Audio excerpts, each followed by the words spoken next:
Kaulah sumber kehidupan kami. Amin. Kaulah sumber kekuatan kami. Amin. Kaulah yang memuaskan hidup kami Tuhan. Yes. Kami tidak bisa dipuaskan oleh apapun juga selain oleh diri-Mu Tuhan. Oh haleluya. Karena Engkau menciptakan kami Tuhan untuk hanya bisa diisi oleh diri-Mu sendiri Ya. Tuhan. Karena itu kami minta Tuhan penuhi kami dengan kepenuhan-Mu. Ya. Oh penuhi hidup kami Tuhan. Ya. Kami menerima Engkau sebagai kehidupan kami. Amin. Kami mempercayai Engkau sebagai kehidupan kami Tuhan. Kristus Engkaulah kehidupan kami. Ya. Bukannya diri kami lagi Tuhan, tetapi Engkau yang hidup dalam diri kami. Amin. Oh Tuhan Yesus bekerja di tengah-tengah kami. Amin. Oh Tuhan Yesus, kami yang memuji Engkau Tuhan, karena Engkau kumpulkan kami di tempat ini Tuhan, untuk mengalami lawatan ilahi-Mu Tuhan, untuk mengalami jamah ilahi-Mu Tuhan. Engkau mengubahkan kami Tuhan menjadi serupa dengan gambaran anak-Mu Yesus Kristus Tuhan. Amin. Oh Tuhan, kami bersyukur Tuhan, Ya. karena kami hidup bukan karena kekuatan kami, bukan karena kebaikan kami, bukan karena kehebatan kami Tuhan, tapi kami hidup dari kasih karunia Allah. Kami hidup dari kasih karunia demi kasih karunia. Dan Engkaulah kasih karunia Allah yang telah dicurahkan bagi kami. Engkau menjadi keselamatan bagi kami Tuhan. Engkau menjadi kehidupan bagi kami. Terima kasih buat segala yang telah Engkau kerjakan dalam hidup kami. Terima kasih karena Engkau ada di dalam kami.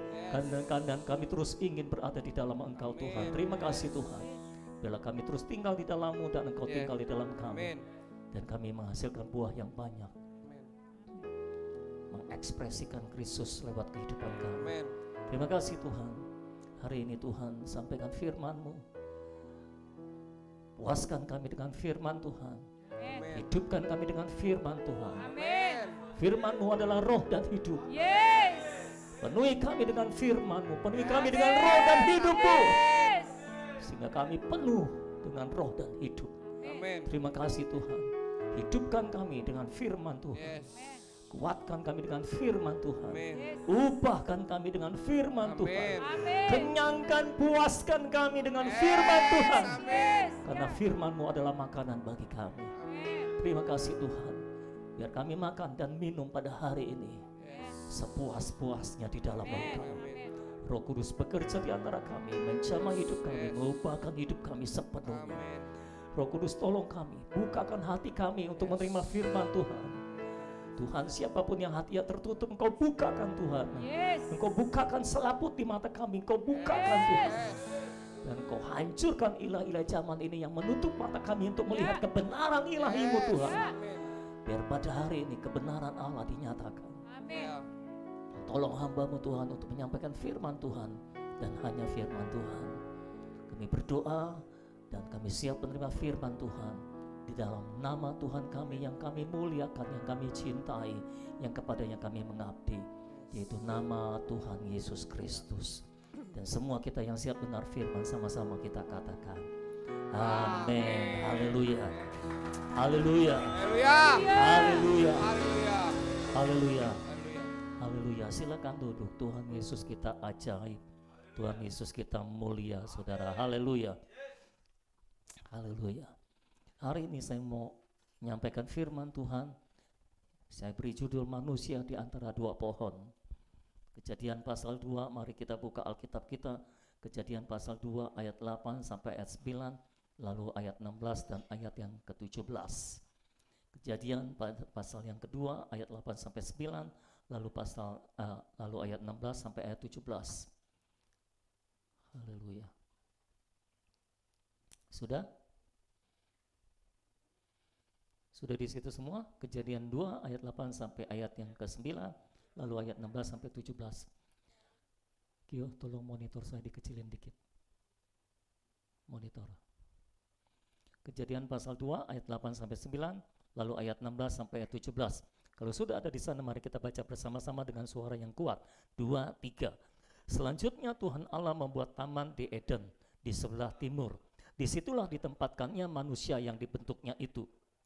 Lalu Tuhan Allah menumbuhkan berbagai-bagai pohon dari bumi yang menarik dan yang baik untuk dimakan buahnya. Dan pohon kehidupan di tengah-tengah taman itu, serta pohon pengetahuan tentang yang baik dan yang jahat. Stop sebentar.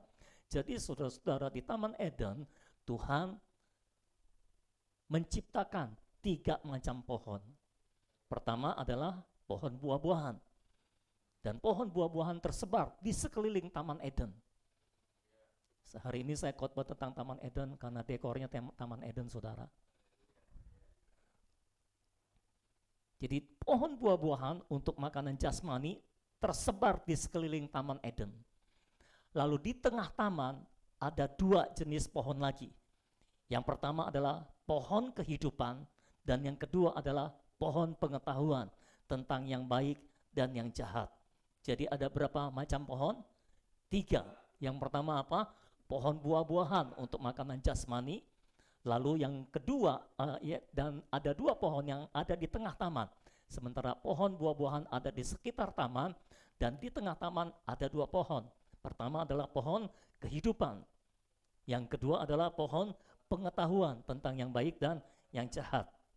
Ayat 16 dan ayat 17. Lalu Tuhan Allah memberi perintah ini kepada manusia. Perhatikan perintahnya. Semua pohon dalam taman ini boleh kau makan buahnya dengan bebas. Perhatikan kalimatnya.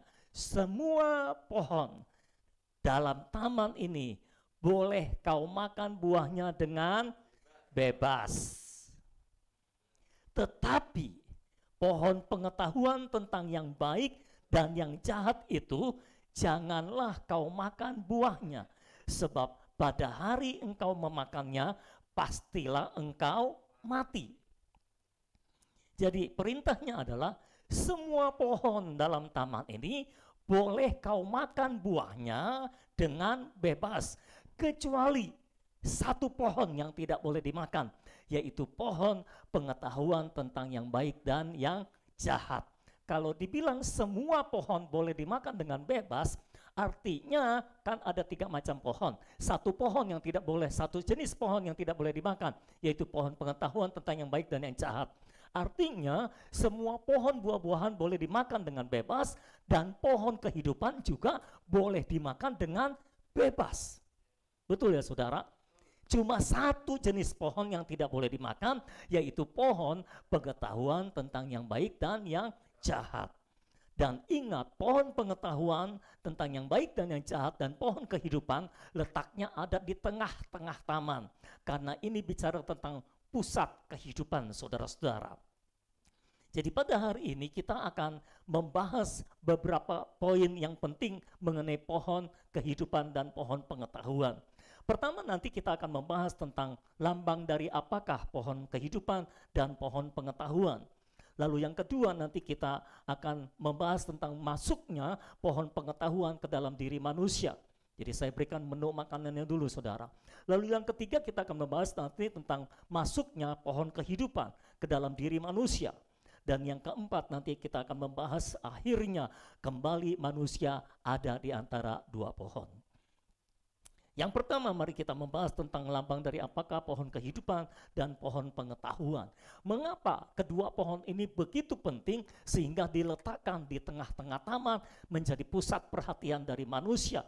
Dan mengapa pohon kehidupan dianjurkan untuk dimakan dengan bebas, tetapi pohon pengetahuan tidak boleh dimakan buahnya. Dan ingat pesan Tuhan, sekali kamu memakannya maka kamu akan mati, saudara-saudara. Itu sebabnya saudara-saudara, pohon kehidupan atau pohon hayat ini adalah melambangkan Allah sendiri sebagai hayat kita di dalam Yesus Kristus. Karena dialah sumber hayat kita. Kalau saudara baca dalam Mazmur pasal 36 ayat yang ke-10, Mazmur 36 ayat yang ke-10, ayatnya berbunyi demikian. Sebab padamu ada sumber hayat, atau sebab engkaulah sumber hayat. Di dalam terangmu kami melihat terang. Allah adalah sumber hayat. Allah adalah sumber hayat. Dan sekarang sumber hayat itu ada di dalam Yesus Kristus, saudara-saudara. Jadi pohon kehidupan sebetulnya adalah melambangkan Allah sendiri. Kehidupan Allah sendiri yang harus dimakan oleh manusia untuk supaya kehidupan Allah masuk ke dalam diri manusia, saudara-saudara. Tapi sayangnya manusia tidak memakan pohon kehidupan, tapi malah memakan pohon pengetahuan. Saya enggak tahu apa yang dipikirkan oleh Adam. Saya nggak tahu apa yang merasuki mereka, saudara-saudara, sampai kok bisa-bisanya ketika Tuhan perintahkan semua pohon dalam taman ini boleh kau makan dengan bebas, cuma satu yang nggak boleh dimakan, yaitu pohon pengetahuan. Kok mereka bisa-bisanya makan pohon buah-buahan dan makan pohon pengetahuan, justru pohon kehidupan yang tidak dimakan? Nggak ngerti latar belakang berpikirnya apa, saudara-saudara. Padahal justru yang paling penting untuk dimakan adalah pohon kehidupan. Karena itu adalah Allah sendiri, kehidupan Allah sendiri. Ketika Adam menerima kehidupan Allah di dalam dirinya, maka Adam akan menjadi seperti Allah, menampung Allah dan mengekspresikan Allah secara penuh. Karena memang manusia diciptakan menurut rupa dan gambar Allah untuk menjadi wadah Allah, menampung Allah. Dan itu sebabnya diciptakan roh manusia untuk menampung Allah. Maksudnya adalah supaya manusia makan dari pohon kehidupan, supaya pohon kehidupan itu masuk ke dalam roh manusia. Lalu sekarang kita mau melihat lambang apakah pohon pengetahuan itu. Pohon pengetahuan adalah melambangkan iblis sendiri, saudara-saudara. Karena Tuhan berkata, ketika kamu memakannya, maka kamu akan mati. Jadi inilah sumber maut. Kalau kita baca dalam Ibrani pasal 2 ayat 14, Ibrani pasal 2 ayat 14, kalimat yang terakhir bunyinya demikian, yaitu iblis yang berkuasa atas maut. Jadi iblis adalah penguasa maut, iblis adalah sumber maut, saudara-saudara. Itu sebabnya pohon pengetahuan melambangkan iblis sendiri yang adalah sumber maut. Makanya Tuhan berkata, jangan makan pohon ini, karena ketika kamu memakannya, kamu akan menerima maut. Karena pohon ini adalah iblis yang adalah sumber maut. Kalau kamu memakannya, kamu memakan maut, maka maut masuk ke dalam diri kamu, saudara-saudara. Jadi kalau kamu makan pohon kehidupan, kehidupan Allah akan masuk ke dalam diri kamu. Kalau kamu makan pohon pengetahuan, maka kematian atau maut akan masuk ke dalam diri kamu. Jadi pilihannya adalah kehidupan atau kematian. Ya saudara-saudara, tapi kita tahu bersama manusia memilih untuk makan pohon pengetahuan tentang yang baik dan yang jahat. Lepas dari mereka memakannya, saya rasa bukan mereka lah, Hawa. Lepas dari perempuan tergoda oleh iblis untuk memakan pohon pengetahuan, tapi itu adalah keputusan manusia untuk memakan pohon pengetahuan. Lalu apakah dampaknya ketika manusia makan dari pohon pengetahuan? Ya saudara-saudara, ayo kita melihat bagian yang kedua, masuknya pohon pengetahuan ke dalam diri manusia. Apa makna dari makan buah pohon pengetahuan? Seringkali kita berkata atau kita merasa, saudara-saudara, makan pohon pengetahuan itu adalah sesuatu yang salah, melakukan hal yang salah. Tapi makan pohon pengetahuan maknanya bukan sekedar melakukan hal yang salah. Seringkali kita juga berkata bahwa itu melanggar hukum Allah. Tapi saya bisa berkata, makan pohon pengetahuan maknanya bukan sekedar melanggar hukum dan perintah Allah. Memang itu adalah sebuah kesalahan, iya. Tapi bukan sekedar itu. Memang itu adalah melanggar hukum Allah, iya. Tapi bukan sekedar itu. Makna ketika manusia makan pohon dari pengetahuan, pohon buah dari pengetahuan itu, saudara-saudara, maknanya jauh lebih serius daripada hal itu. Yaitu ketika manusia ambil buah dari pohon pengetahuan yang melambangkan iblis itu, sebetulnya manusia telah menerima iblis, telah mempercayai iblis, dan telah memasukkan iblis ke dalam dirinya sendiri. Itu sebabnya ketika manusia makan buah dari pohon pengetahuan yang adalah iblis itu, mereka menerima iblis sebagai kematian bagi mereka. Mereka makan itu memasukkan iblis ke dalam dirinya sendiri. Itu sebabnya pohon pengetahuan berpindah dari tengah Taman Eden itu ke dalam diri manusia, menyatu menjadi satu dengan manusia. Jadi saudara-saudara, akibat kejatuhan manusia lebih dari sekadar melanggar hukum Allah. lebih dari sekedar berbuat salah. Tapi permasalahan terbesarnya adalah manusia telah menerima iblis di dalam dirinya dan telah bersatu dengan iblis, sehingga iblis masuk ke dalam dirinya dan menyatu di dalam diri manusia. Itulah saudara-saudara makna yang terdalam dari kejatuhan manusia. Nah, inilah yang jarang disadari oleh manusia atau orang Kristen pada umumnya. Ketika manusia jatuh ke dalam dosa, manusia pertama tepatnya, ketika manusia pertama jatuh ke dalam dosa, ini bukan sekedar masalah mereka melanggar hukum Allah, tapi ini masalah iblis masuk ke dalam dirinya. Dengan iblis masuk ke dalam dirinya, berarti dosa juga masuk ke dalam dirinya, berarti maut juga masuk ke dalam dirinya. Karena iblis adalah dosa dan iblis adalah maut, saudara-saudara. Pertanyaannya sekarang, ketika iblis masuk ke dalam diri manusia, pohon pengetahuan yang adalah iblis itu masuk ke dalam diri manusia, menyatu dengan manusia, dia tinggal di mana? Ini nanya. Iya, di dalam diri kita, di bagian mananya? Bukan. Di dalam tubuh. Jadi iblis masuk ke dalam tubuh manusia. Bukan ke dalam roh. Iblis nggak bisa masuk ke dalam roh manusia karena itu tempatnya Allah. Ya saudara-saudara, jiwa memang dirusak juga oleh manusia. Tapi iblis menyatu dengan tubuh manusia dan itu sebabnya tubuh manusia turun kualitasnya menjadi daging. Itu sebabnya dalam perjanjian baru tubuh manusia disebut daging, tubuh daging. Coba baca Roma pasal 7 ayat 23 sampai 24. Roma pasal 7 ayat 23 sampai 24. Roma pasal 7 ayat 23 sampai 24. Tetapi di dalam anggota-anggota tubuhku aku melihat hukum lain yang berjuang melawan hukum akal budiku dan membuat aku menjadi tawanan hukum dosa yang ada di dalam anggota-anggota tubuhku. Ada di mana? Anggota tubuh. Aku manusia celaka. Siapakah yang akan melepaskan aku dari tubuh maut ini? Manusia punya tubuh sekarang disebut dengan istilah tubuh maut, tubuh dosa, atau istilah lainnya adalah daging.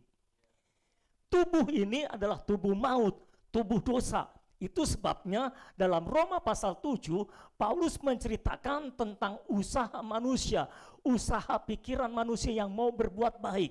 Akal budiku mau berbuat baik, tapi setiap kali aku mau berbuat baik, aku terbentur dengan sebuah hukum di dalam tubuhku. Nggak tahu bagaimana anggota-anggota tubuhku melawan keinginanku untuk berbuat baik. Itu sebabnya setiap kali aku ingin berbuat baik, pikiranku ingin berbuat baik, tapi ketika aku mau melakukan perbuatan baik lewat tubuhku, ada hukum lain yang menentang hal itu. Dan itu sebabnya aku gagal. Mengapa manusia tidak bisa berbuat baik dari dirinya sendiri? Mengapa manusia selalu gagal berbuat baik dari dirinya sendiri? Karena tubuh ini sudah menjadi tubuh dosa, karena tubuh ini sudah menjadi tubuh maut. Itu sebabnya kita tidak bisa berbuat baik dari diri kita sendiri. Itu sebabnya dalam Roma pasal 7 Paulus putus asa. Aku mau berbuat baik tapi tidak bisa. Ada hukum dosa, ada hukum maut yang menentang aku setiap kali aku mau berbuat baik. Dan aku tidak berdaya menghadapi hukum dosa dan hukum maut itu. Itu sebabnya kehendak ada padaku untuk berbuat baik, tapi yang kulakukan jahat lagi, jahat lagi. Itulah usaha manusia untuk berbuat baik.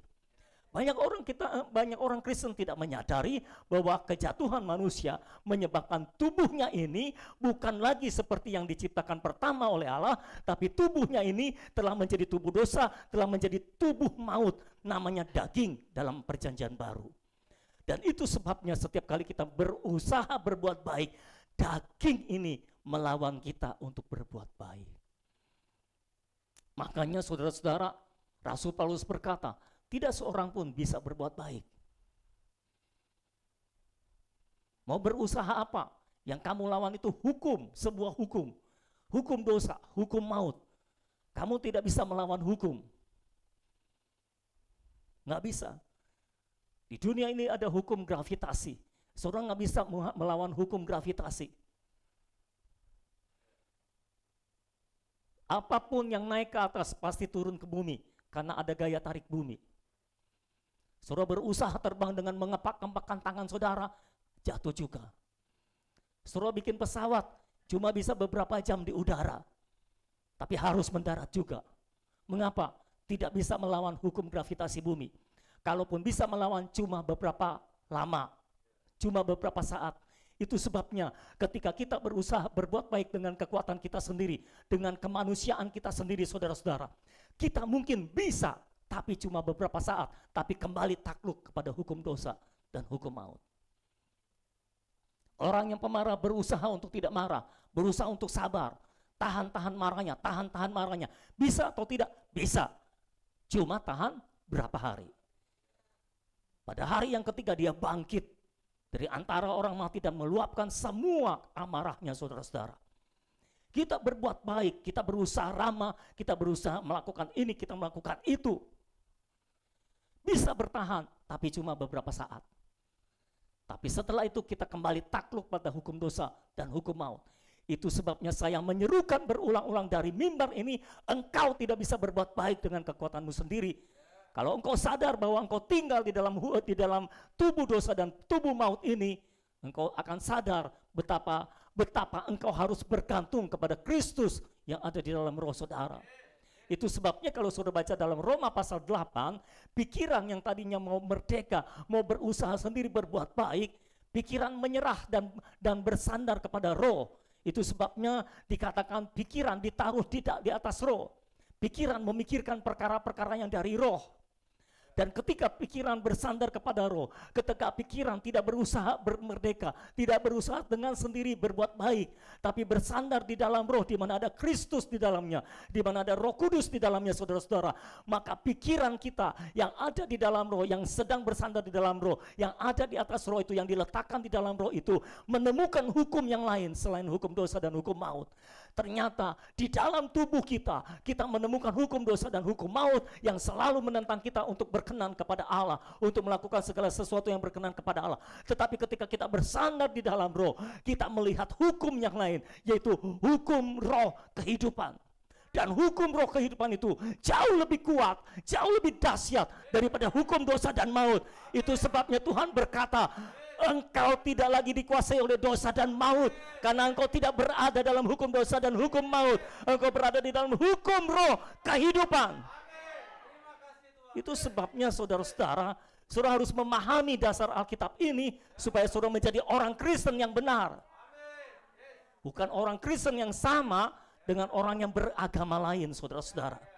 Saudara perlu menyadari kejatuhan manusia membuat iblis masuk ke dalam tubuh manusia, sehingga tubuh manusia menjadi tubuh dosa dan tubuh maut. Tubuh dosa artinya tubuh yang selalu ingin berbuat dosa. Tubuh yang selalu menentang kehendak Allah. Engkau mau melakukan kehendak Allah, tapi tubuhmu selalu menentang. Engkau mau berdoa, tapi tubuhmu selalu menentang. Dengan berbagai rasa yang muncul. Malaslah, sibuklah, apalah. Pokoknya tubuh selalu menentang ketika saudara ingin melakukan kehendak Allah. Dan itu sebabnya saudara tidak bisa melakukan kehendak Allah by yourself. Hanya dengan tinggal di dalam roh, hanya dengan tinggal di dalam Kristus, baru kau bisa menghasilkan buah. Kalau tidak, engkau tidak berdaya melakukan hukum dosa dan hukum maut. Hukum dosa tidak bisa dikalahkan oleh ego kita, oleh diri kita, oleh jiwa kita. Karena jiwa kita pun telah dirusak oleh iblis ketika manusia jatuh ke dalam dosa. Itu sebabnya satu-satunya jalan adalah aku harus bergantung kepada Kristus.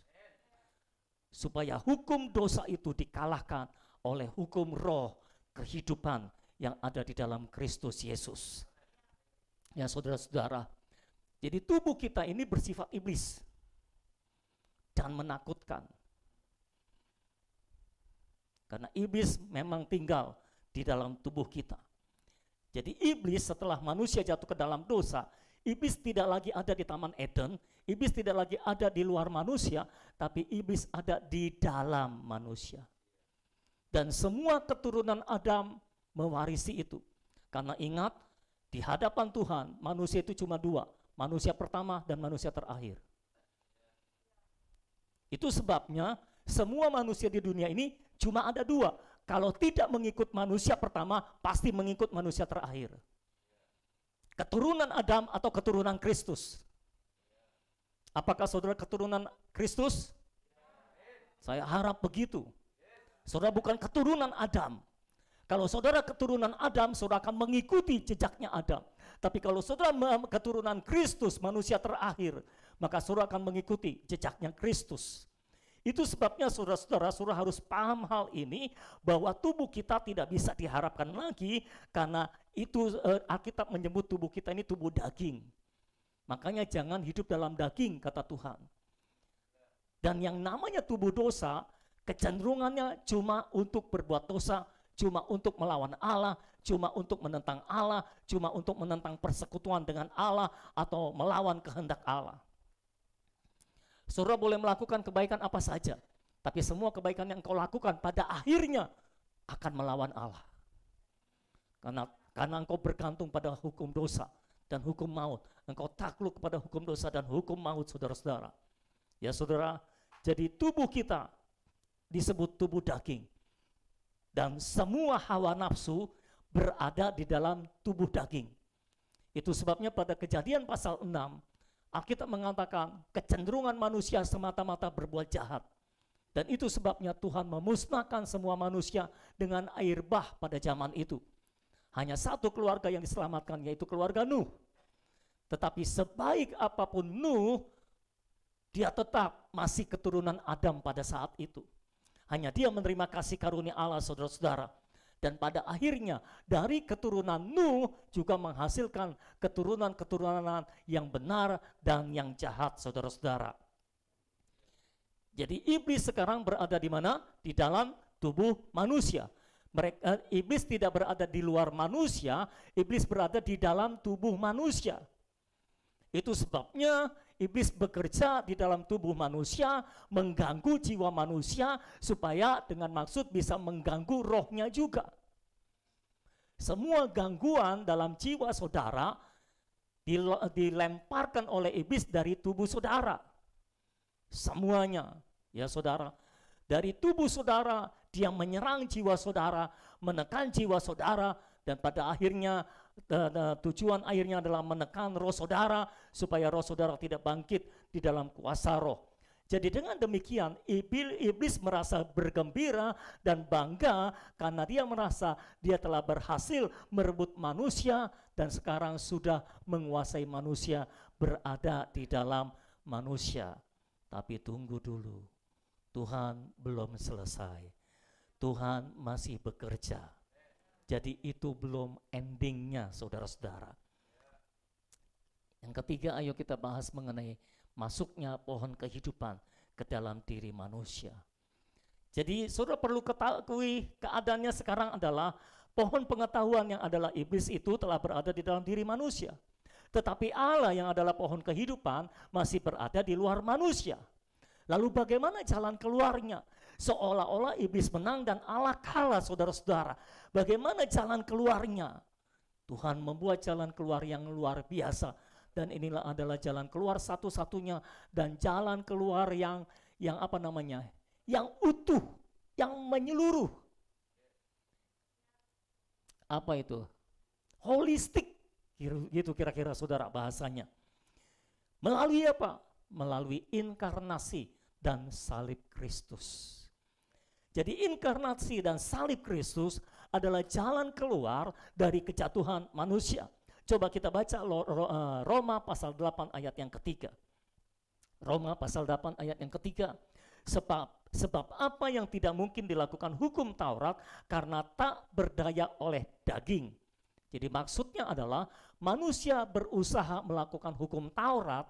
Hukum Taurat berusaha menolong manusia, membatasi manusia untuk melakukan hukum Tuhan, tapi manusia tidak berdaya ditolong oleh hukum Taurat untuk melakukan hukum Tuhan, karena setiap kali mau melakukan hukum Tuhan dibatasi oleh daging, tidak berdaya oleh daging.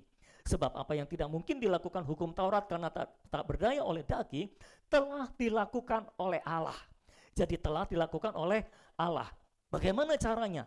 Dengan jalan mengutus anaknya sendiri dalam daging, yang serupa dengan daging, yang dikuasai dosa karena dosa. Ia telah menjatuhkan hukuman atas dosa di dalam daging. Nah, saudara perlu memahami prinsip Alkitab ini supaya saudara tahu mengapa Allah perlu berinkarnasi di dalam daging. Jadi saudara-saudara, awalnya Tuhan berusaha menolong manusia dengan mengirimkan hukum Taurat. Dan sebetulnya memang hukum Taurat bukanlah akhir dari rencana Allah. Ya, hukum Taurat hanya ditujukan untuk mengantarkan umat atau memelihara umat sebelum Kristus datang. Sehingga ketika Kristus datang, hukum Taurat berakhir. Tapi sayangnya umat tidak memahami rencana Allah ini, sehingga ketika Kristus datang, hukum Taurat masih tetap dipertahankan. Dan sampai saat ini menjadi masalah yang rumit, saudara-saudara. Jadi mengapa Allah harus berinkarnasi di dalam daging manusia? Jadi tolong disadari, daging ini adalah tubuh dosa itu, tubuh maut itu yang ada iblis di dalamnya. Dan Allah memakai tubuh daging itu, Allah berinkarnasi di dalam tubuh daging itu. Tubuh dosa dan tubuh maut itu yang sudah menyatu dengan iblis itu. Allah ada di dalam situ. Ya saudara-saudara, saya harap suruh memahami ini. Dan ia telah menjatuhkan hukuman atas dosa di dalam daging. Ini bicara tentang salib. Jadi Allah masuk berinkarnasi dalam rupa daging, dibungkus oleh daging, sama seperti kita manusia biasa. Hanya Allah di dalam diri Yesus Kristus itu adalah orang atau pribadi yang hidup di dalam roh, bukan di dalam daging, saudara-saudara. Dan ketika dia membawa daging ke atas salib, dipaku di sana, disalib di sana, dihukum di sana, dibunuh di sana, maka dengan demikian Allah menghukum tubuh daging ini bersama iblis-iblisnya di dalamnya. Jadi itulah tujuan Allah berinkarnasi dan mati di kayu salib.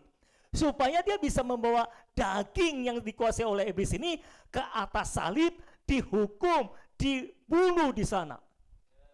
Dihabisi di sana. Ibrani 2 ayat 14. Ibrani 2 ayat 14. Karena anak-anak itu adalah anak-anak dari darah dan daging. Maka Yesus juga menjadi sama dengan mereka dan mendapat bagian dalam keadaan mereka. Keadaannya sama dalam daging. Supaya apa? Supaya oleh kematiannya ia memusnahkan dia, yaitu iblis yang berkuasa atas maut. Jadi ketika Yesus membawa daging ke atas salib, tujuannya adalah menghukum daging dan menghukum iblis yang menjadi satu dengan daging. Itu sebabnya saudara-saudara, iblis pikir dia sudah menang. Dia nggak tahu dia terperangkap di dalam daging. Dia nggak tahu dia sedang terperangkap di dalam dosa, di dalam tubuh manusia, sehingga iblis yang tadinya berkeliaran di alam semesta sekarang terperangkap di dalam tubuh manusia. Yesus tinggal masuk ke dalam tubuh manusia, lalu bawa tubuh ke atas salib, maka semua disalib di situ, saudara-saudara. Yohanes 3 ayat 14. Yohanes 3 ayat 14. Dan sama seperti Musa meninggikan ular di padang gurun, demikian juga anak manusia harus ditinggikan supaya setiap orang yang percaya kepadanya beroleh hidup yang kekal. Jadi ketika Yesus mati di atas kayu salib, dia mengambil rupa manusia, tapi dia juga mengambil rupa ular. Itu sebabnya Alkitab mengatakan seperti Musa meninggikan ular di padang gurun. Ini adalah rupa iblis. Jadi dia menghukum dosa dan maut sekaligus bersama iblisnya di atas kayu salib, saudara-saudara. Jadi sebetulnya ketika iblis masuk ke dalam diri manusia, dia bukan menang, dia sedang terperangkap. Itu sama seperti kalau saudara menangkap tikus, saudara tahu tikus?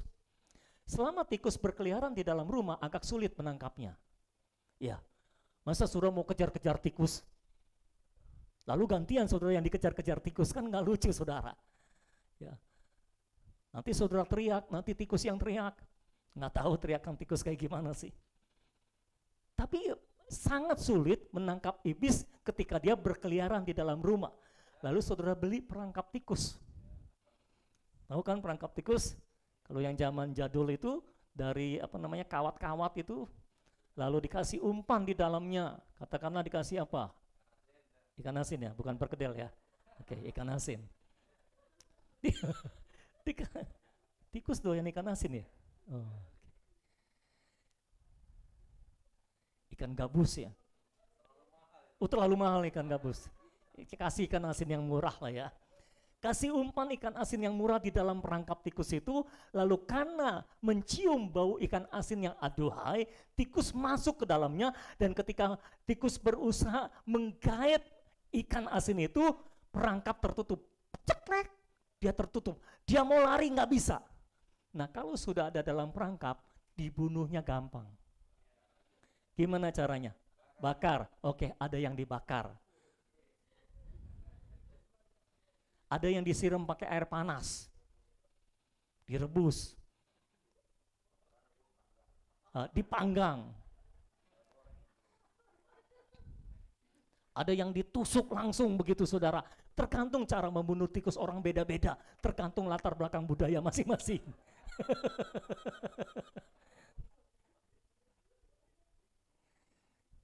Dan begitulah kira-kira ceritanya. Iblis beredar-edar di alam semesta. Susah tangkapnya saudara-saudara. Ketika iblis masuk ke dalam diri manusia, gampang nangkepnya, gampang dibunuhnya. Yesus menjelma jadi manusia, tinggal di dalam tubuh daging. Dia tinggal bawa tubuh daging itu ke atas salib. Ketika disalib, semua mati di sana. Haleluya. Begitulah cara Allah menghukum dosa dan menghukum maut dan menghukum iblis, saudara-saudara, dengan inkarnasi dan salib Kristus, saudara-saudara. Galatia 5 ayat 24. Galatia pasal 5 ayat 24 berkata seperti ini. Barang siapa menjadi milik Kristus Yesus, ia telah menyalibkan daging dengan segala hawa nafsu dan keinginannya. Jadi ketika kita menjadi milik Kristus, kita menerima Yesus Kristus sebagai kehidupan kita, sebagai keselamatan kita, sebagai Tuhan kita, maka kita juga telah menyalibkan daging dengan segala hawa nafsu dan keinginannya. Sebagaimana Kristus telah menyalibkan daging dengan segala hawa nafsu dan keinginannya, kita bersatu dengan Kristus, kita menjadi keturunan Kristus, dan kita juga telah menyalibkan daging dengan segala hawa nafsu dan keinginannya. Jadi orang yang percaya itu, yang menerima Kristus, menjadi satu dengan Kristus, dengan kematian dan kebangkitannya. Jadi begini saudara, tolong dipahami. Siap ya? Siap paham ya? Ketika Kristus mati, sebetulnya semua manusia ikut mati di sana. Karena Yesus menebus semua manusia. Jadi di dalam roh, ketika Kristus mati disalib, semua kita disalib di sana. Ketika Yesus mati dikubur, semua kita dikubur. Dan ketika Yesus bangkit, semua kita ikut bangkit. Secara de facto, secara kenyataan, itu sudah terjadi karena penebusan Kristus. Tapi secara de jure, secara hukum, itu belum terjadi sampai kita menerima Yesus Kristus sebagai Tuhan dan Juru Selamat kita, sebagai hayat kita, maka itu ditetapkan. Jadi kalau ditanya, kapan saudara mati bersama Kristus? 2000-an tahun yang lalu, ketika Yesus mati di salib. Tapi suratnya baru keluar saat saudara lahir baru. Ngerti saudara? Jadi sebetulnya kelahiran baru saudara atau kesatuan saudara dengan Kristus sudah terjadi beribuan tahun yang lalu, hanya suratnya baru keluar waktu saudara lahir baru dan dibaptis. Ya saudara, itu sebabnya kita perlu dibaptis, karena seperti Tuhan Yesus dibaptis. Nah, kisah hidup kita agak terbalik dengan Yesus. Begini. Dalam Matius pasal 3, Yesus dibaptis, betul? Dan surga terbuka. Roh Kudus turun ke atasnya. Baptisan selalu melambangkan kematian, penguburan, dan kebangkitan. Jelas ya saudara? Saudara yang baru dibaptis harusnya jelas. Ketika kita ditenggelamkan dalam air, itu adalah lambang penguburan kita yang lama. Lalu ketika kita dibangkitkan dari air, itu adalah lambang kebangkitan. Ya saudara. Nah, setelah dibaptis, pembaptisan itu menunjukkan bahwa Tuhan Yesus telah memilih satu jalan dalam hidupnya, yaitu jalan salib. Itu sebabnya setelah dia dibaptis, dia memikul salib.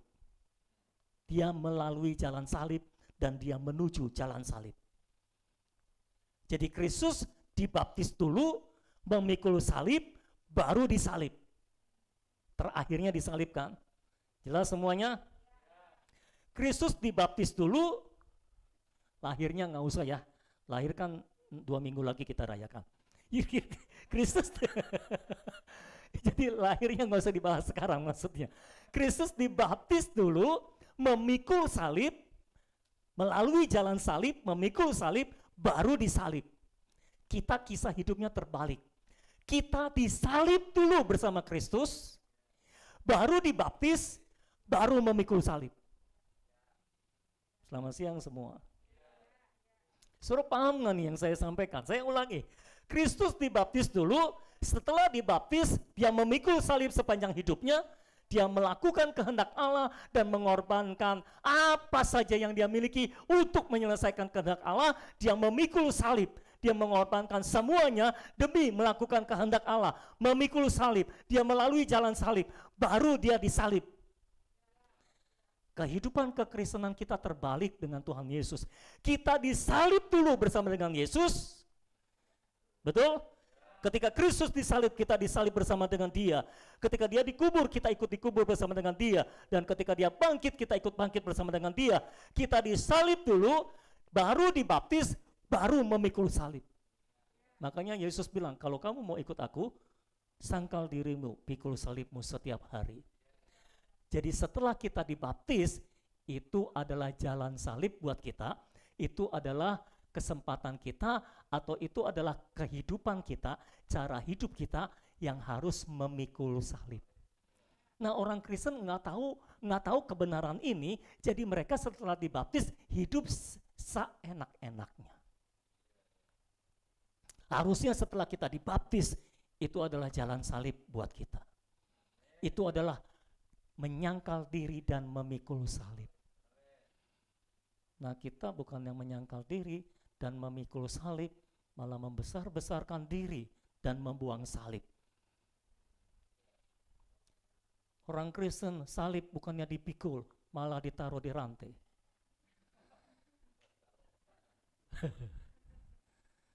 Salib kalau dipikul, salibnya gede saudara, dibikin kecil. Pikul salib berat, gantungin aja di leher.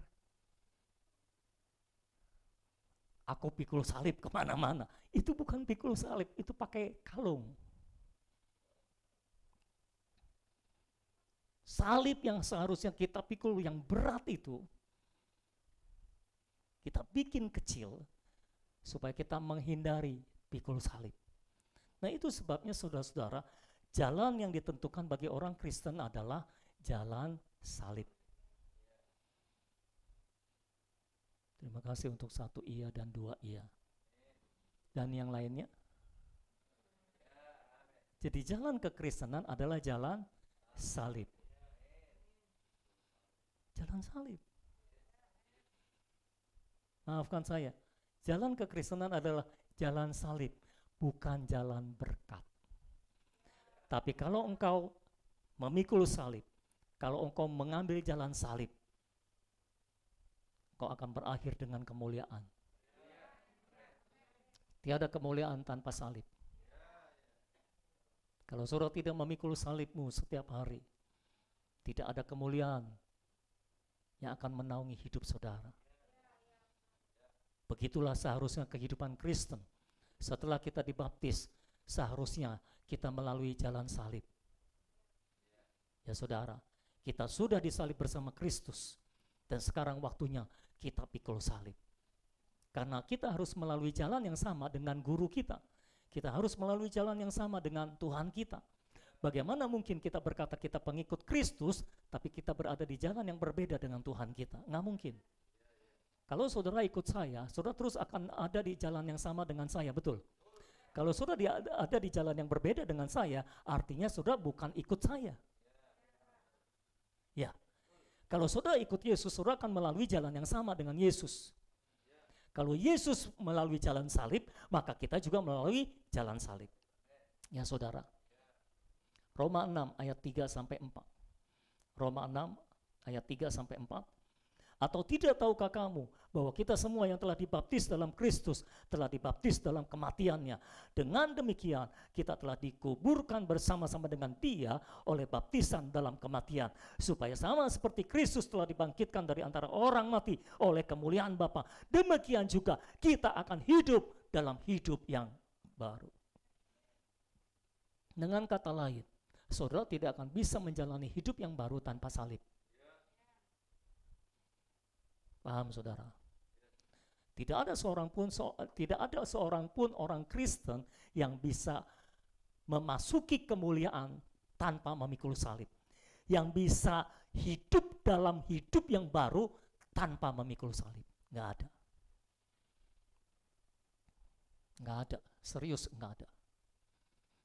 Ya. Saya nggak mau tahu saudara diberkati seperti apa, saudara mengalami mujizat seperti apa. Tapi berkat dan mujizat tidak menunjukkan bahwa saudara hidup sebagai ciptaan baru. Hidup sebagai ciptaan baru artinya saudara hidup sama seperti Kristus telah hidup. Amin saudara.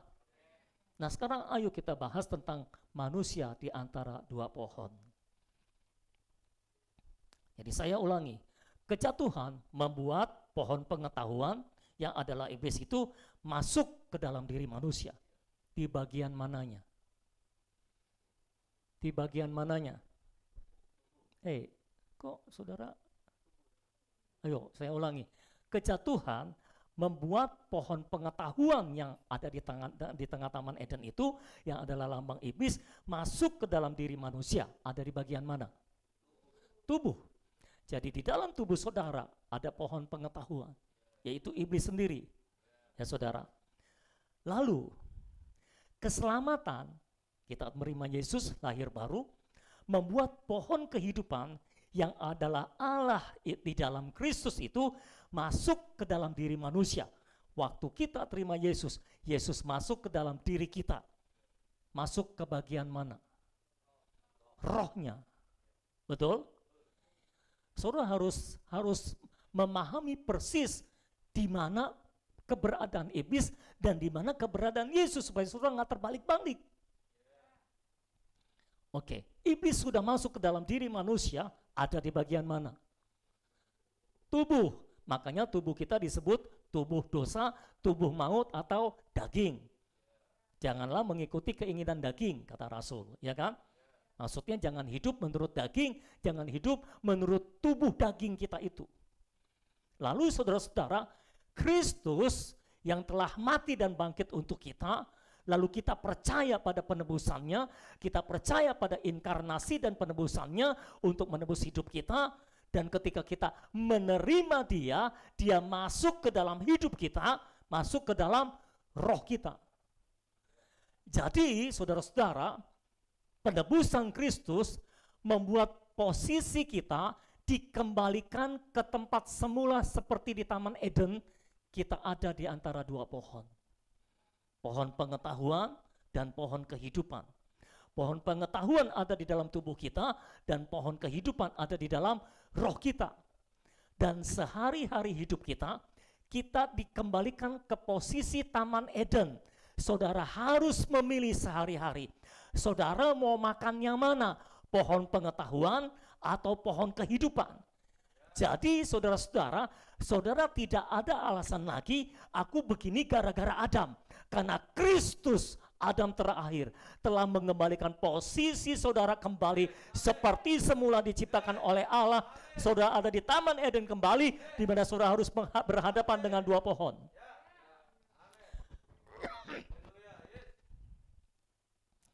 Jadi tubuh kita ada pohon pengetahuan, roh kita ada pohon kehidupan, jiwa kita di tengah-tengah itulah diri kita sendiri.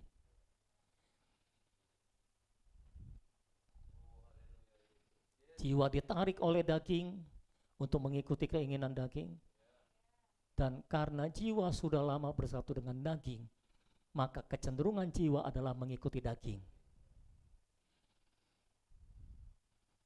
Tapi juga jiwa ditarik. Ego kita, jiwa kita itu, jiwa adalah diri kita sendiri. Ego kita di situ adanya. Ditarik untuk mengikuti roh. Ketika kita memilih untuk makan dari pohon pengetahuan, itulah yang disebut dalam istilah perjanjian baru, hidup di dalam daging. Dan ketika kita memilih untuk makan dari pohon kehidupan di dalam roh kita, itulah yang disebut dalam perjanjian baru dengan istilah hidup oleh roh, hidup menurut roh, hidup di dalam roh, hidup dipimpin roh, berjalan di dalam roh. Jadi sebetulnya sama. Kita dikembalikan pada posisi semula di Taman Eden, di mana kita kembali berhadapan dengan dua pohon. Pohon pengetahuan tentang yang baik dan yang jahat, atau pohon kehidupan. Saudara mau pilih yang mana? Kalau saya tanya, saudara mau pilih yang mana? Saudara pasti jawabnya pilih pohon kehidupan. Sama seperti Adam dan Hawa dulu. Pasti jawabnya pohon kehidupan. Tapi kenyataan membuktikan mereka makan pohon pengetahuan. Sama seperti orang Kristen zaman sekarang, saudara-saudara. Sejak zaman dulu sih, setiap hari engkau harus memilih. Engkau mau makan dari pohon pengetahuan baik dan jahat, atau dari pohon kehidupan. Ketika engkau memilih makan dari pohon kehidupan, maka engkau akan hidup. Dan engkau bisa menikmati semua yang ada di Taman Eden tanpa bersusah payah. Boleh saya ngomong sekali lagi? Kalau saudara memilih setiap hari untuk makan dari pohon kehidupan, maka engkau akan hidup. Dan kau bisa menikmati semua kelimpahan Taman Eden. Kelimpahan di dalam Kristus Yesus. Makanya Matius pasal 6 ayat 33 berkata, carilah dahulu kerajaan Allah dan kebenarannya, maka sekaliannya akan ditambahkan kepadamu. Maksudnya apa? Engkau pilih pohon kehidupan, engkau makan pohon kehidupan, engkau hidup dari pohon kehidupan, maka engkau akan hidup dan menikmati semua kelimpahan yang ada di dalam Kristus. Pertama-tama kelimpahan, segala kelimpahan rohani. Kelimpahan materi itu cuma tambahan. Cuma ngikut saudara-saudara, keikut-ikutan. Tapi ketika sehari-hari saudara memilih pohon pengetahuan tentang yang baik dan yang jahat, maka saudara akan mati. Engkau akan mati. Tapi seperti zaman dulu kala, sekarang terulang lagi. Ketika orang pada makan pohon pengetahuan, mereka berkata, kok aku tidak mati ya? Sama seperti ketika saudara baca Alkitab, Hawa makan dari buah pohon pengetahuan, Adam juga makan. Saudara akan bertanya, kok mereka enggak mati ya? Katanya mati, tapi kok enggak mati? Jadi ada banyak orang Kristen sekarang yang setiap hari makan dari buah pohon pengetahuan baik dan jahat. Ingat, ini pengetahuan tentang baik dan jahat. Tolong jangan salah paham. Karena seringkali ketika dibilang pohon pengetahuan, yang ada di dalam pikiran saudara adalah pengetahuan sains, pengetahuan matematika, pengetahuan fisika, pengetahuan ilmu ini, ilmu itu. Bukan pengetahuan itu, pengetahuan tentang baik dan jahat. Dan boleh saya lebih terus terang lagi? Oke, boleh nggak boleh saya akan masuk. Semua ajaran agama, semua ajaran moral, semua ajaran etika berakar dari pohon pengetahuan baik dan jahat. Itu sebabnya mereka berusaha mengajarkan saudara berbuat baik, tapi jatuhnya jahat lagi, jahat lagi. Karena berakar dari pohon pengetahuan. Itu sebabnya pengajaran Kristen tidak sama dengan ajaran agama manapun juga. Ajaran Kristen tidak sama dengan ajaran moral. Ajaran Kristen tidak sama dengan ajaran etika. Dan ajaran Kristen tidak sama dengan pengajaran motivasi di dunia sekuler. Tidak sama. Dulu saya bingung kenapa ajaran Kristen sama dengan sekuler. Tapi sekarang saya paham, ajaran Kristen sama sekali berbeda. Saya baru celik mata saya. Ajaran Kristen sama sekali berbeda. Kalau ajaran Kristen sama seperti dunia ini, nggak masuk akal. Buat apa sampai Yesus mati di kayu salib kalau ajarannya sama dengan ajaran agama, ajarannya sama dengan ajaran moral, ajarannya sama dengan ajaran etika, ajarannya sama dengan ajaran sukses dunia ini. Tolong dipahami semuanya. Ajaran Kristen berbeda sama sekali. Sama sekali beda dengan ajaran apapun yang ada dalam dunia ini. Itu sebabnya kita akan menjadi orang yang berbeda. Tolong jangan sama-samakan ajaran Kristen dengan ajaran apapun yang ada di dalam dunia ini. Tidak sama, sama sekali tidak sama. Itu sebabnya ketika saya mengajar saudara, jangan berusaha berbuat baik. Selalu ada pertentangan. Hah? Jangan berusaha berbuat baik. Apaan ini? Karena kalau saudara berusaha berbuat baik, itu adalah ajaran agama. Itu adalah ajaran moral. Itu adalah ajaran etika. Makanya ketika saya mengajar saudara, jangan berusaha untuk memperkenan hati Allah. Semua kaget. Semua bertanya, hah? Apaan ini? Ajaran apa ini? Ajaran Kristen. Yang berasal dari Alkitab.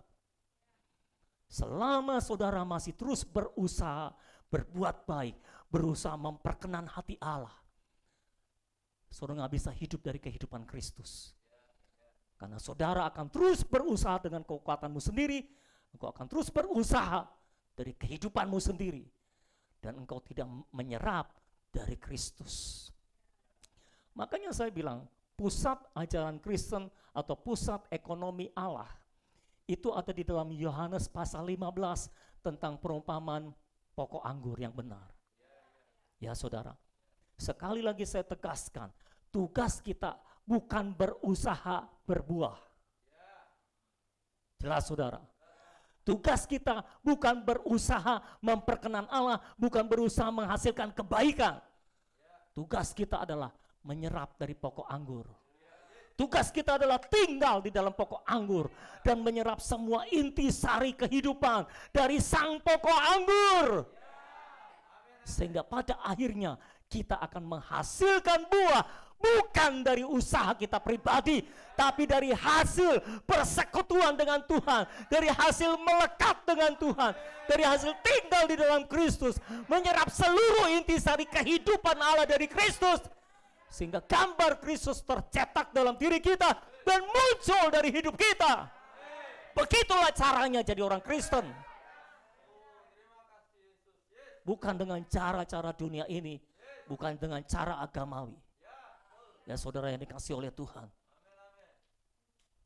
Mengapa saya harus mengatakan ini? Karena kalau saudara baca dalam Alkitab, kebetulan saya sedang mendoa bacakan kitab Kisah Para Rasul. Dan saya cukup kaget.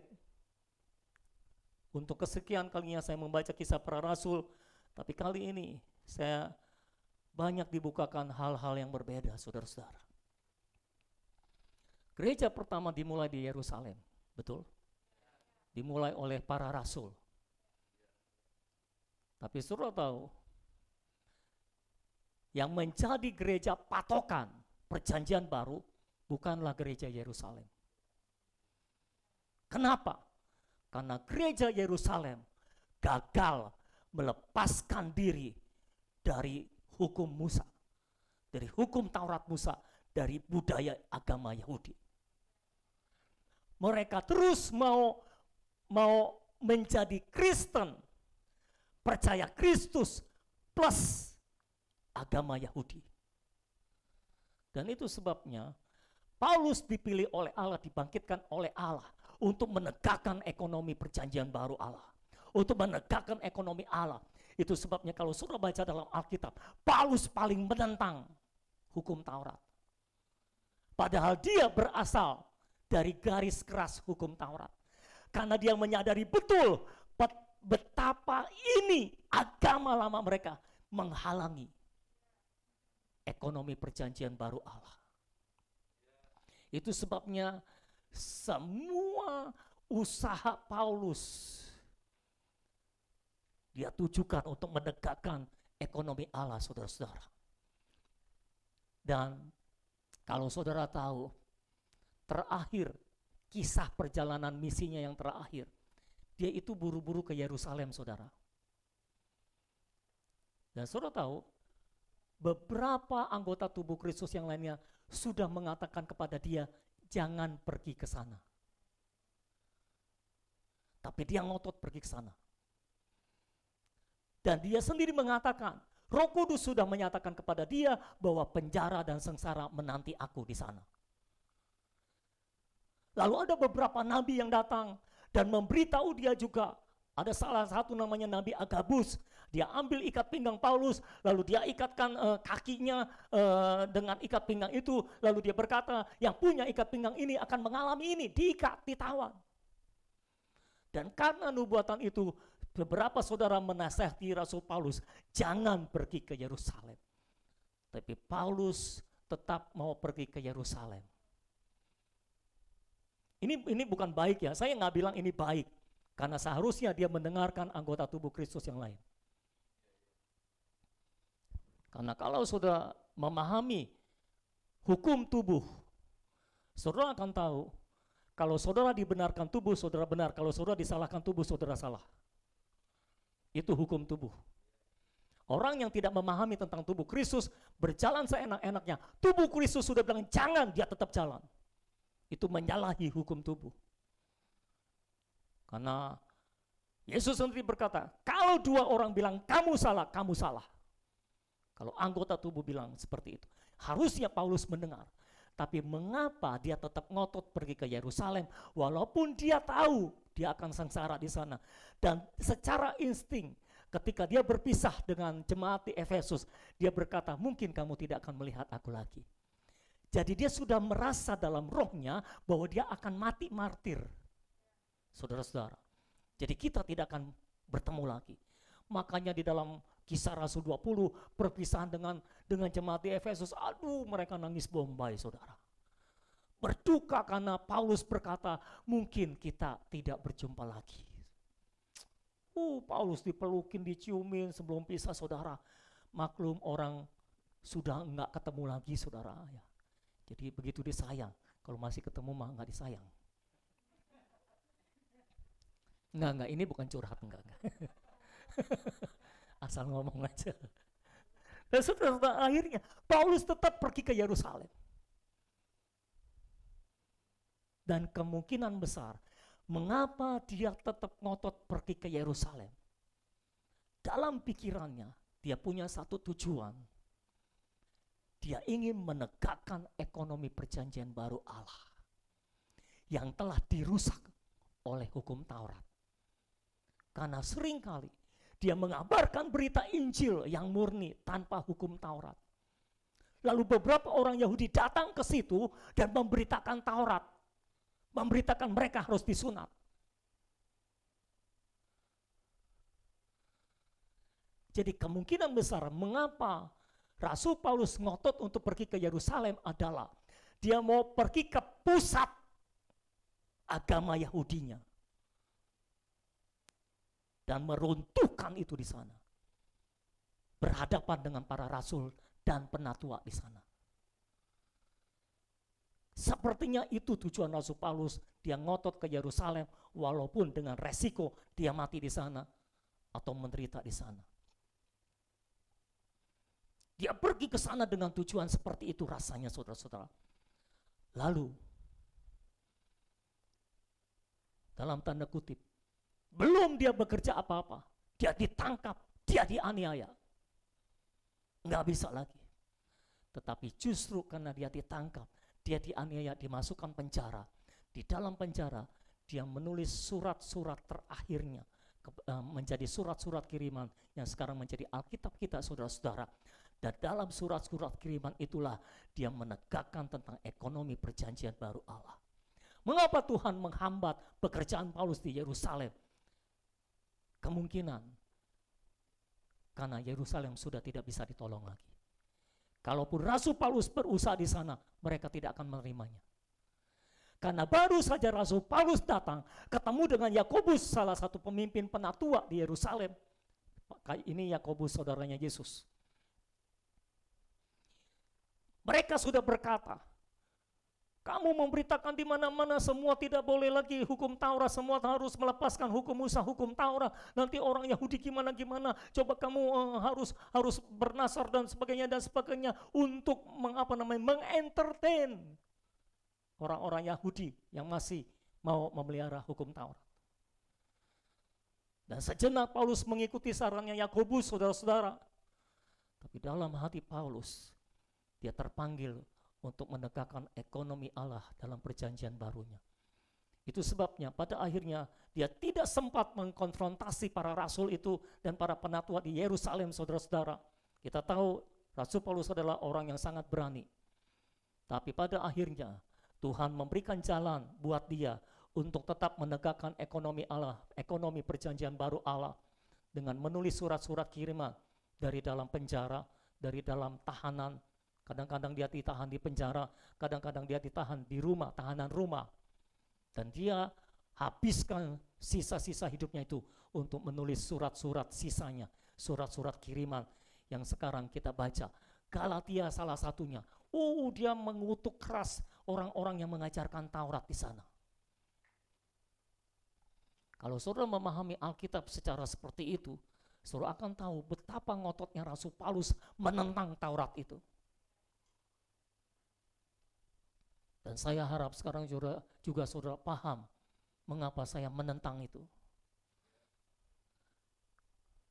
Karena itu akan membuat kegagalan dalam kekristenan yang sejati. Kekristenan harus berpusat pada Kristus, bukan Kristus plus. Enggak boleh ada plus-plus yang lain, hanya Kristus. Hanya Kristus dan Kristus. Bagaimana kita bertumbuh menjadikan Kristus sebagai kehidupan kita? Bagaimana kita diselamatkan? Kita diselamatkan oleh kehidupan Kristus. Bagaimana caranya kita hidup berkelimpahan? Kita hidup di dalam Kristus, maka kita hidup berkelimpahan. Karena dialah kelimpahan itu. Bagaimana kita caranya menerima bagian yang ditentukan oleh Allah di dalam sorga? Bagian kita yang ditentukan untuk orang-orang kudus adalah Kristus sendiri. Bagaimana caranya kita bisa menikmati tanah perjanjian kita? Tanah perjanjian kita adalah Kristus sendiri.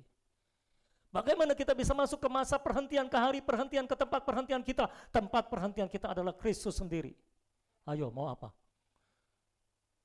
Pak, itu kurang hikmat. Hikmat kita adalah Kristus. Kristus adalah hikmat Allah. Tapi Pak, kita butuh kuasa. Kuasa Allah adalah Kristus. Kristus adalah kuasa Allah. Ayo, mau apa? Kristus adalah segala-galanya. Pak, kita butuh keselamatan. Keselamatan kita adalah Kristus. Pak, kita butuh pertolongan. Pertolongan kita adalah Kristus. Pak, kita butuh kesembuhan. Kesembuhan kita adalah Kristus. Kristus adalah kesembuhan kita. Tapi Pak, kita juga harus memikirkan masa depan. Masa depan kita adalah Kristus. Saudara mau apa? Kristus ada di dalam segalanya. Karena memang Kristus adalah segalanya. Kristus adalah segalanya. Bagaimana caranya saudara bebas dari hukum dosa dan hukum maut? Hidup di dalam roh. Hidup di dalam Kristus. Karena Kristus ada di dalam roh saudara. Makanya sama dengan hidup di dalam roh. Jangan taruh pikiranmu di atas daging. Taruh pikiranmu di atas roh. Maka kamu akan bebas dari hukum dosa dan hukum maut. Karena kamu hidup dalam hukum yang berbeda. Yaitu hukum roh kehidupan. Amin saudara. Itu sebabnya saudara-saudara, bagaimana caranya kita terus memilih pohon kehidupan dan menolak pohon pengetahuan. Jadi satu sisi kita harus hidup dalam pohon kehidupan, lain sisi kita harus menolak pohon pengetahuan. Kalau saudara cuma hidup dalam pohon kehidupan tapi tidak menolak pohon pengetahuan akan menguasai saudara kembali. Tolong pahami. Pohon pengetahuan sudah disalibkan bersama dengan Kristus. Iblis sudah disalibkan bersama dengan Kristus. Kita juga tubuh daging kita sudah disalibkan bersama dengan Kristus. Benar saudara-saudara? Jadi dosa, iblis, maut itu mati karena salib. Itu sebabnya saudara harus tetap mengenakan salib pada daging saudara. Karena ketika saudara melepaskan salib dari daging saudara, itu daging akan hidup lagi. Bagaimana caranya supaya engkau hidup dalam roh dan tidak hidup dalam daging? Kenakan salib pada daging dan hiduplah dalam roh.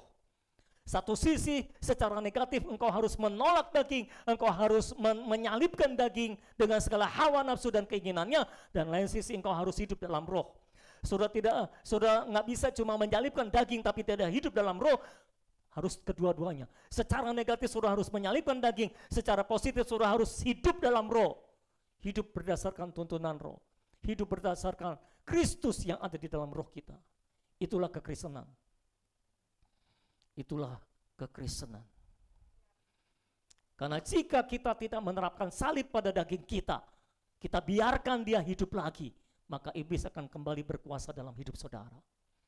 Berapa banyak orang Kristen yang tidak menyalibkan daging dengan segala hawa nafsu dan keinginannya, tidak mengenakan salib di dalam dagingnya, tidak mengenakan salib di dalam akunya, bahkan egonya, maka dagingnya bangkit kembali.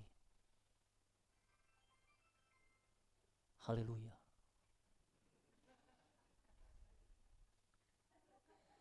Apa cirinya kalau daging saudara bangkit kembali? Ya cirinya saudara akan menjauh dari roh. Saudara tidak akan hidup oleh roh. Jadi orang yang tidak hidup dalam roh, cuma dua kemungkinannya. Kalau saudara tidak hidup dalam roh, ya saudara hidup dalam daging. Cuma dua kemungkinannya. Kalau saudara tidak hidup dalam daging, saudara hidup dalam roh.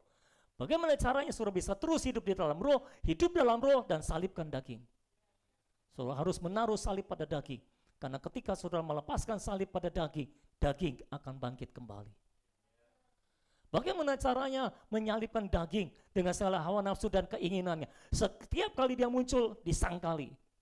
Makanya Yesus berkata, engkau harus menyangkal dirimu dan memikul salibmu setiap hari.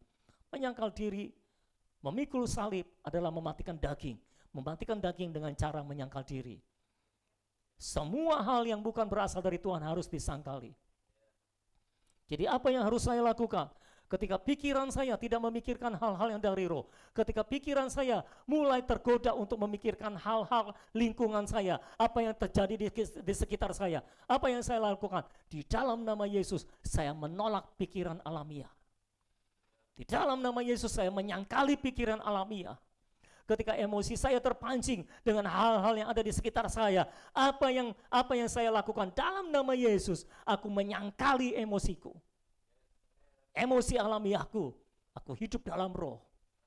Aku hidup dari nama Yesus Kristus. Aku hidup dari Yesus Kristus. Karena saudara mau berusaha kayak apapun, ya makanya saudara ya, jadi orang Kristen tuh harus punya hati yang jujur gitu loh. Kalau kita punya hati yang jujur, kita akan tahu mana salah, mana benar.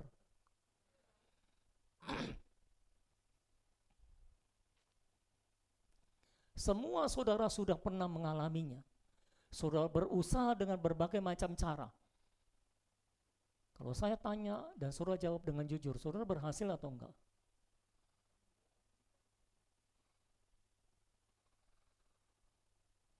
Ayo, saudara mau latihan sukacita, latihan tersenyum.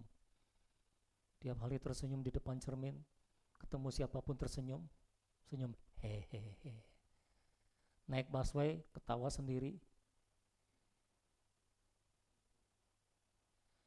Harus diakui, dalam saat tertentu kita kembali kepada kehidupan yang lama. Kembali kepada daging. Kita berusaha berbuat baik. Kita berusaha tidak marah. Kita berusaha sabar. Dalam beberapa hari kita kembali marah lagi. Makanya Paulus bilang, aku ini manusia celaka. Saya orang baik-baik dari kecil. Dan saya selalu berusaha menjadi baik. Dan saya selalu berusaha menjadi orang baik. Saya anak yang taat terhadap orang tua dari kecil. Saya nggak suka merongrong orang tua dari kecil. Kalau saya sekolah, saya dikasih uang jajan, saya terima. Nggak dikasih uang jajan, saya minta. Anak baik-baik saya. Saya nggak merongrong orang tua, saya nggak neko-neko, saya nggak aneh-aneh sama orang tua, saudara-saudara. Tapi saya harus akui, betapapun baiknya saya, ada satu momen, satu masa di mana saya ingin sesuatu, orang tua saya tidak memberikan karena alasan tertentu. Saya ngamuk-ngamuk, banting-banting kaki seperti anak kecil lainnya. Gitu, saudara. Kenapa? Supaya orang tua hatinya bergetar dan akhirnya memberikan apa yang kita inginkan. Itulah kisah anak baik-baik. Saudara anak baik-baik, saya rasa kisahmu nggak jauh beda dengan saya. Siapa yang sudah berusaha berbuat baik, nggak usah jauh-jauh. Siapa yang sudah berusaha berdoa secara rutin? Berkali-kali. Bukan cuma saudara yang putus asa berdoa secara rutin. Saya juga putus asa mengajarkan saudara berdoa secara rutin. Karena setiap kali ditanya, bolong lagi, gagal lagi. Bagaimana caranya? Cuma satu cara yang akan berhasil dan menghasilkan buah untuk selama-lamanya. Tinggal di dalam Kristus. Makan dari pohon kehidupan. Setiap hari kita harus memilih. Kita mau makan buah dari pohon pengetahuan atau buah dari pohon kehidupan.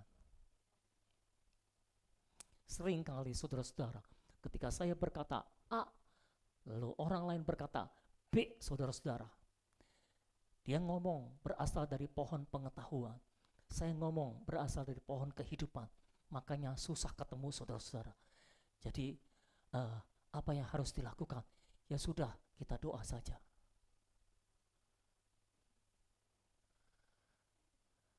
Setiap hari adalah pilihan. Karena setiap hari kita ada di Taman Eden. Kita berada di antara dua pohon.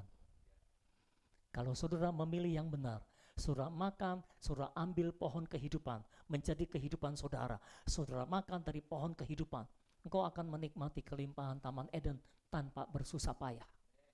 Karena manusia ditempatkan di Taman Eden tanpa bersusah payah, sudah ada semua kelimpahan di sana. Tapi ketika engkau makan dari pohon pengetahuan, engkau akan mati dan engkau akan terkutuk.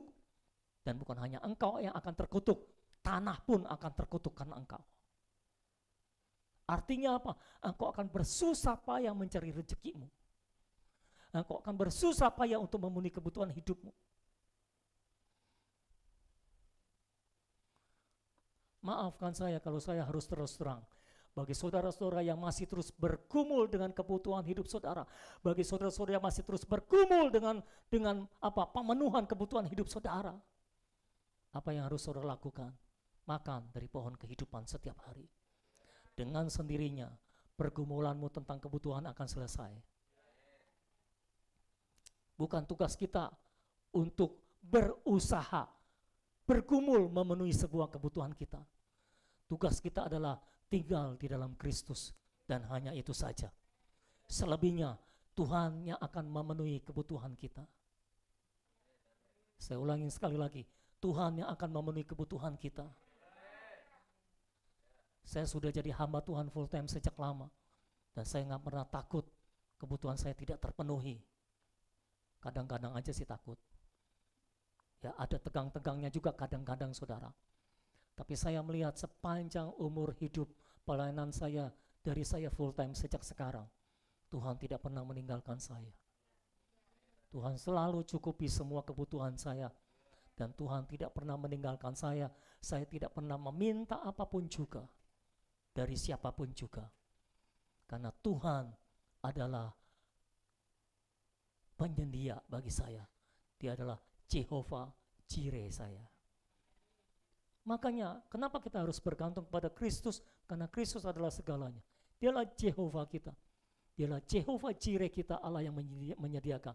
Dialah Jehovah Rafa kita, Allah yang menyembuhkan. Dialah Jehovah Nisi kita, Allah panji-panji kita, kemenangan kita. Dialah Jehovah Shalom kita, damai sejahtera kita.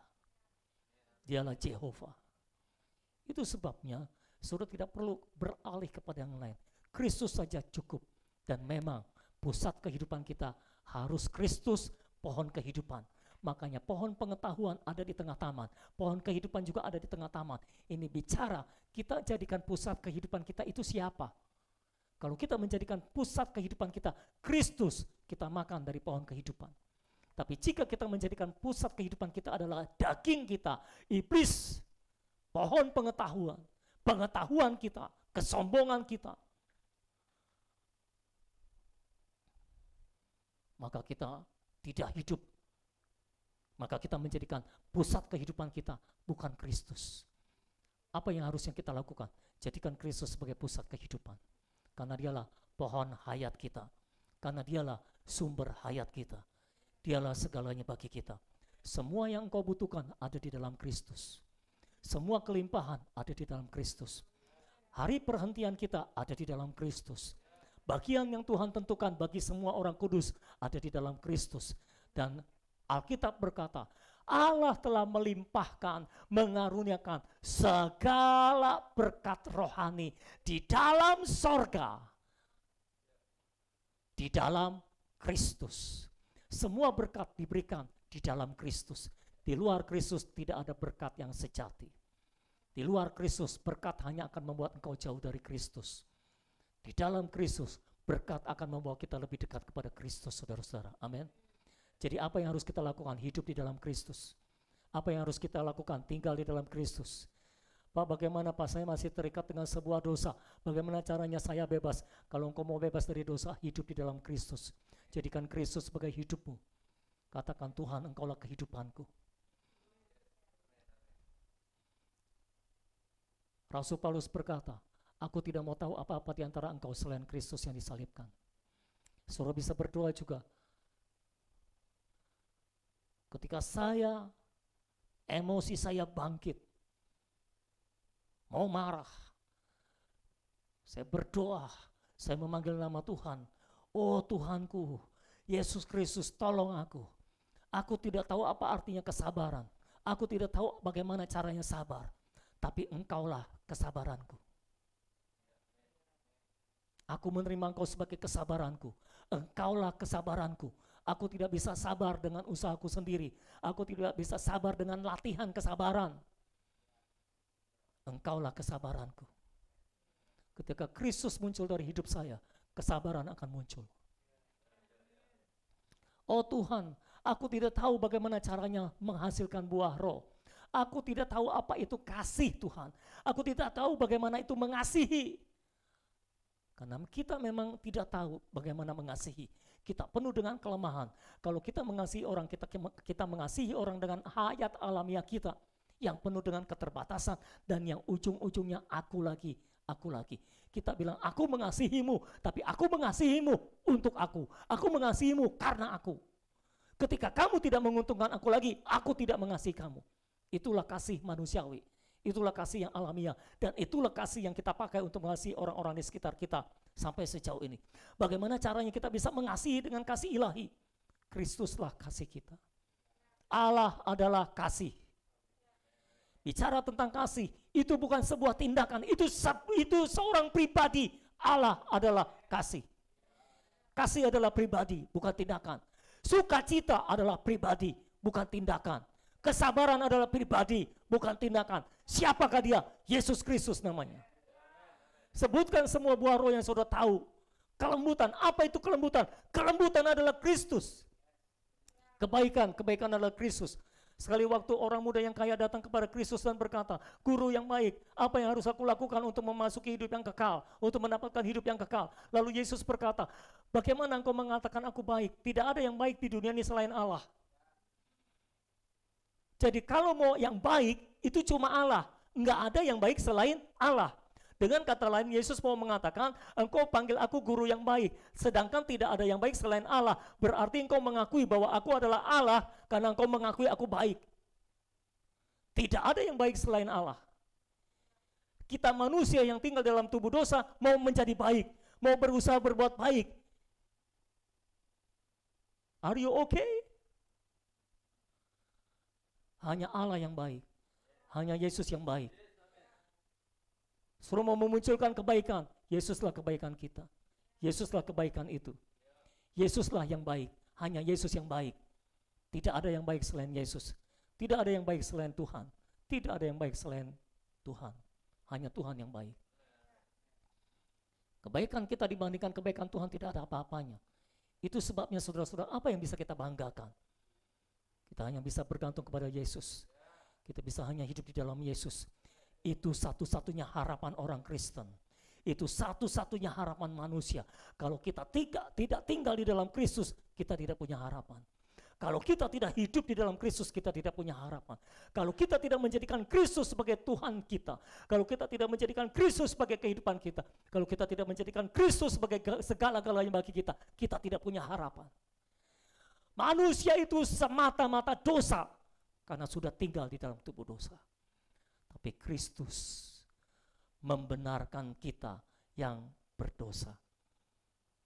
Jadi mengapa kita benar? Karena Kristus.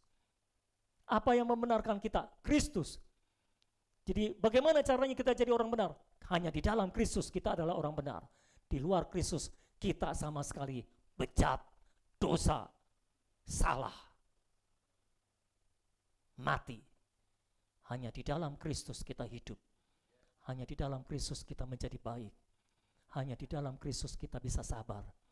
Hanya di dalam Kristus kita bisa mengasihi semua orang yang ada di sekeliling kita, termasuk musuh kita. Hanya di dalam Kristus kehidupan Allah akan nyata melalui hidup kita. Kita tidak bisa memancarkan terang karena kita bukan terang. Kristuslah terang. Dan kita hanya bisa memancarkan terang kalau kita tinggal di dalam Kristus yang adalah terang. Maka dia akan memancarkan terang dan kita akan memantulkan terangnya.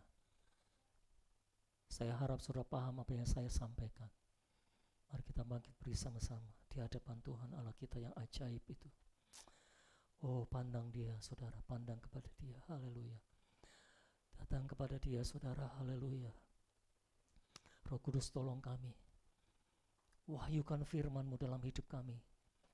Tolong kami Tuhan. Tolong semua jemaat Tuhan untuk memahami apa yang disampaikan. Oh Tuhan Yesus. Tuhan Yesus tolong kami. Roh Kudus tolong kami. Tolong kami untuk memahami semua yang disampaikan. Tolong kami untuk memahami kebenaran-Mu, inti dari kebenaran-Mu Tuhan. Tolong kami Tuhan untuk berada di dalam jalan kebenaran-Mu Tuhan. Dan jalan kebenaran-Mu adalah jalan salib ya Tuhan. Tolong kami untuk tidak menghindari salib. Tolong kami untuk bisa menyangkali diri dan memikul salib kami setiap hari. Tolong kami untuk menempuh jalan salib setiap hari. Supaya kami mendapatkan kehidupan dari Kristus. Supaya kami bisa mencapai kemuliaan yang Tuhan sediakan bagi kami. Haleluya, haleluya. Oh maya syakamana maya hasandaka. Rumah namanya hasyakamana namanya katakara lebede kerele mana nama syakara lebede. Uramana haya shikin ere mana haya te kreka malamodo te kreka. kira la morohonya de kreke bata krika malala into komele ayatu kote pela sota kambele la de kuha. Rumana la moho nene le de kise kebene la de kru kabata poto kru kabata rena kasa. Bushaka manori la de kreka manala bashanta. Haleluya. Haleluya. Oh saudara, saya harap kita semua sadar, kita tidak bisa memperkenankan hati Tuhan, karena hanya satu manusia yang bisa memperkenankan hati Allah, yaitu Yesus sendiri. Di luar Kristus kita tidak bisa memperkenankan hati Tuhan. Ketika kita berada di dalam Kristus, baru kita bisa memuaskan hati Allah, bisa memperkenankan hati Allah. Itu sebabnya ayo melekat kepada Kristus, ayo hidup di dalam Kristus, ayo tinggal di dalam Kristus, dan jangan pernah keluar daripadanya. Haleluya. Angkat tanganmu dan berdoa kepada Dia. Haleluya Yesus. Oh Tuhan Yesus, tolong kami. Tolong kami untuk memahami firman Tuhan. Oh roh kebangunan, roh kebangkitan tercurah dalam hidup kami. Bangkitkan kami di dalam Roh-Mu. Bangkitkan kami di dalam Kristus. Haleluya. Oh haleluya, haleluya. Haleluya. Haleluya. Kau sumber air kehidupanku, Yesus yang ku cinta. Amin Yesus, yang selalu memancar di hatiku, yang terus mengalir sampai kekekalan. Yesus, Kau sumber hayatku, sumber kehidupan dan kekuatan. Yesus, Kaulah segalaku, tak ingin yang lain selain dirimu. Ayo kita nyanyikan dengan pemahaman yang baru di dalam Tuhan. Kau sumber air kehidupanku, Yesus yang ku cinta, yang selalu memancar di hatiku, yang ku nikmati sampai kekekalan. Yesus, Kau sumber hayatku, sumber kehidupan dan kekuatan. Yesus, Kaulah segalaku, tak ingin yang lain selain dirimu. Yesus, Kau sumber hayatku.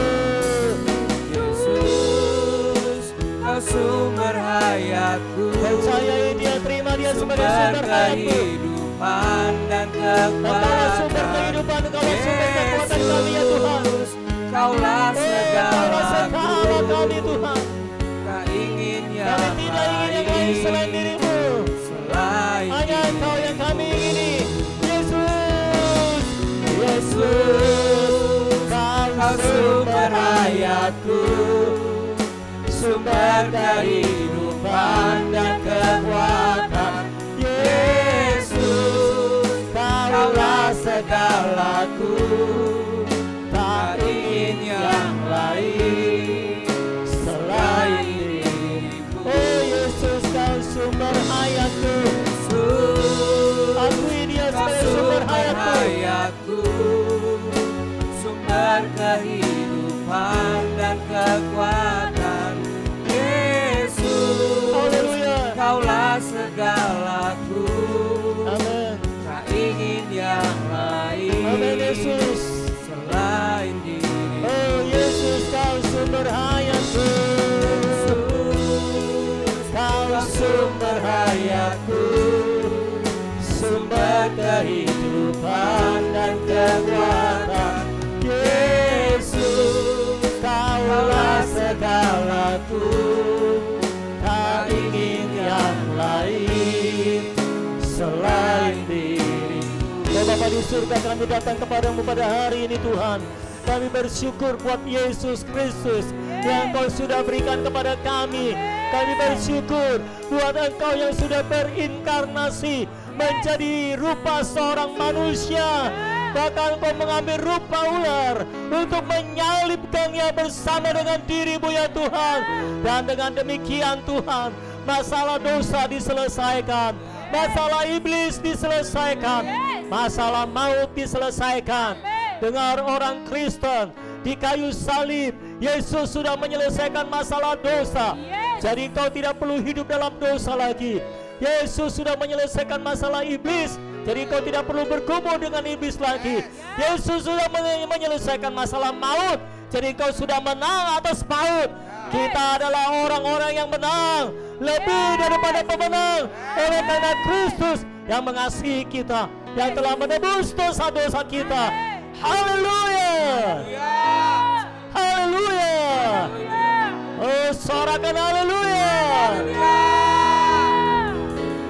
Oh Yesus, Kau sumber hayatku, sumber kehidupan dan kekuatan. Yesus, Kaulah segalaku, tak ingin yang lain selain diri-Mu.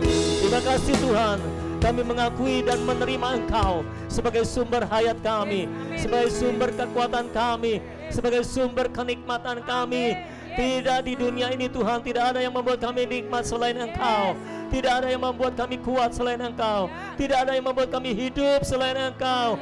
Engkaulah kasih, Engkaulah kesabaran, Engkaulah kelemah lembutan, Engkaulah kesalehan, Engkaulah segalanya bagi kami. Engkaulah keselamatan kami, Engkaulah pertolongan kami, Engkaulah kesembuhan kami, Engkaulah kebenaran kami, Engkaulah kesabaran kami, Engkaulah hidup kami. Engkaulah segala-galanya bagi kami. Haleluya. Engkaulah segala-galanya bagi kami. Terima kasih Tuhan Yesus yang ajaib. Terima kasih Tuhan kami yang besar, yang ajaib. Oh, terima kasih Tuhan. Besarlah Engkau dan patut Engkau dipuji dari selama-lamanya sampai selama-lamanya. Haleluya. Dan semua kita yang berada di dalam Kristus dan terus tinggal di dalam Kristus, mari sama-sama kita katakan amin. Haleluya. Bukan pujian bagi Tuhan Allah kita. Haleluya. Engkau besar, Engkau ajaib, Engkau mulia. Haleluya. Haleluya. Terima kasih Tuhan. Haleluya. Biarlah Dia terus tinggal di dalam kita dan kita terus tinggal di dalam Dia. Seperti sebatang ranting tidak bisa hidup sendiri, tapi dia harus melekat pada pokoknya. Demikianlah kita tidak bisa hidup sendiri. Kita harus melekat kepada Kristus. Di luar Kristus kita tidak dapat berbuat apa-apa. Di luar Kristus kita menjadi kering dan mati. Puji Tuhan, selamat siang semuanya. God bless you all. Selamat siang yang di rumah. Tuhan berkati saudara juga. Haleluya.